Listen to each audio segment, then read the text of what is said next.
Bienvenue à tous et merci de votre fidélité à Afrique Presse et RFI TV5 Monde. Les invités de cette édition, Jean-Baptiste Placas, éditorialiste et chroniqueur sur Radio France Internationale, notamment le samedi, Camille Bauer, L'Humanité, Valentin Odono, Continental et Nadir Djenad, journaliste indépendant. Nous avons deux sujets en débat cette semaine. La présidentielle togolaise de ce jeudi 4 mars, un scrutin à un seul tour avec 7 candidats en lice. Forte affluence et pas d'incidents notoires de signaler pendant le vote. Et puis Al-Qaïda au Maghreb, source de tensions diplomatiques entre le Mali et ses deux voisins, l'Algérie et la Mauritanie, sur la question des otages aux mains des islamistes. Tout d'abord, l'illustration sonore et visuelle de notre premier sujet, cette élection présidentielle du Togo. Maintenant, il y a une responsabilité individuelle et collective de chaque Togolaise et de chaque Togolais. Mais il y a des signes avant-coureurs. Je crois que l'absence de tension dans le pays est de bon augure pour la fin des élections. Moi, tout ce que j'ai fait pour les élections se déroulent bien. Je l'ai fait avec l'opposition, de façon consensuelle. Parce que nous savons qu'il y a un déficit de confiance entre les acteurs politiques dans ce pays. Nous avons créé un front qui crée une dynamique qui va permettre de surmonter les difficultés nées de la manière dont la CENI organise le processus électoral.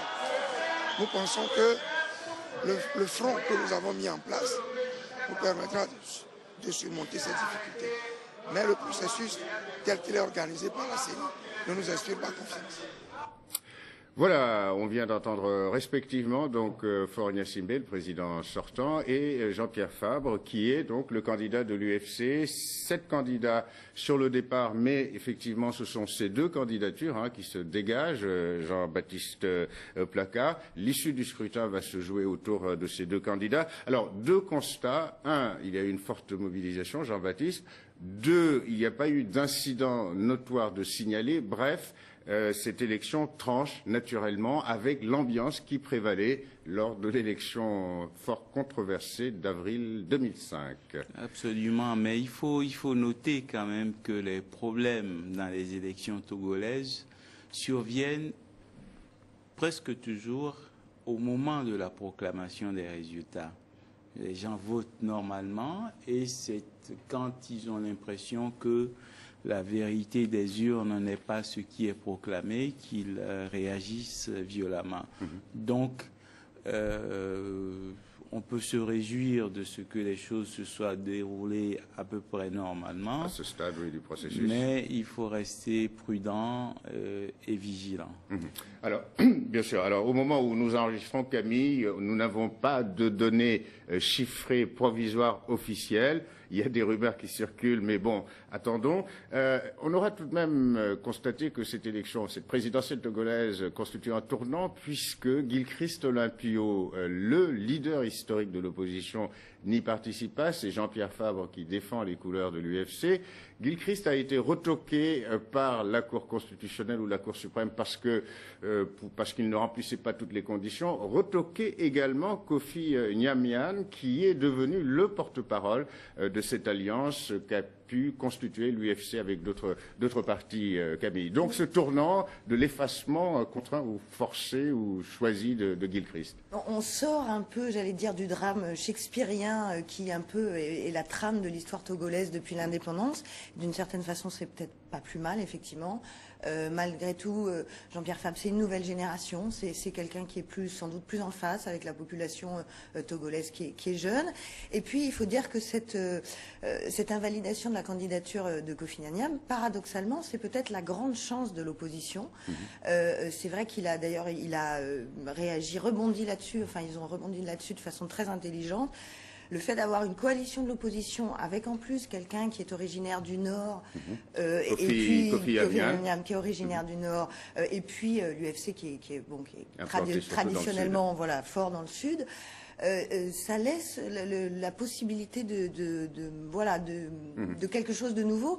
Et je voudrais quand même revenir sur ce que disait Jean-Baptiste, parce que quand même, malgré tout, en 2005, alors effectivement, les incidents ont été beaucoup après la proclamation. La enfin, proclamation, souvenez-vous, c'est ça. je ne vais pas revenir sur l'image législaire des militaires partant en courant avec les urnes. Et puis même dès le dépouillement, enfin moi j'étais là-bas, c'est à ce moment-là, il y a eu, ça a été très violent dès le dépouillement, dès l'après-vote. Et donc malgré tout, même si les réformes institutionnelles sont loin d'être satisfaisantes et que effectivement les conditions de préparation de cette élection ne sont pas satisfaisante, il y a quand même des progrès qui ont été réalisés et on est loin effectivement de ce climat catastrophique.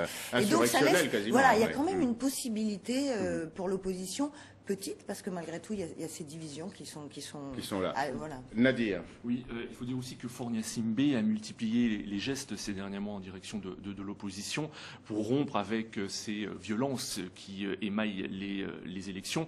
Premier geste, c'était, rappelez-vous, le 1er janvier, lors de la présentation des vœux aux Togolais, où il autorise le rapatriement de la dépouille du premier président du pays, Sylvanus Olympio, qui était enterré au Bénin, un geste fort. Qui permet, qui a pour objectif, qui a pour objectif pour le président de solder les comptes d'un passé encore trop encombrant.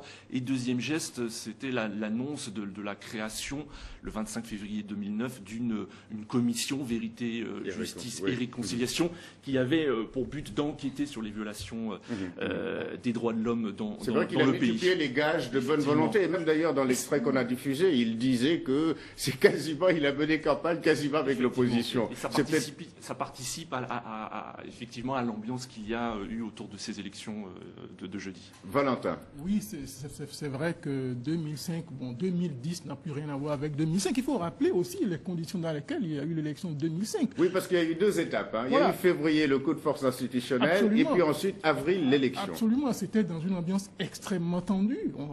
Le président Eyadema venait de décéder, donc son fils a été imposé par l'armée, parce qu'il faut rappeler que dans la constitution togolaise, c'était le président de l'Assemblée nationale qui aurait dû succéder légalement en attendant les élections. Or, il a été retenu de force au Bénin, à Cotonou, alors qu'il était en route pour Lomé. Donc, ça s'était passé dans des conditions extrêmement tendues. Bon, c'est pas pour excuser les violences qu'il y avait. Donc, ça n'a plus rien à voir avec ce qui se passe aujourd'hui.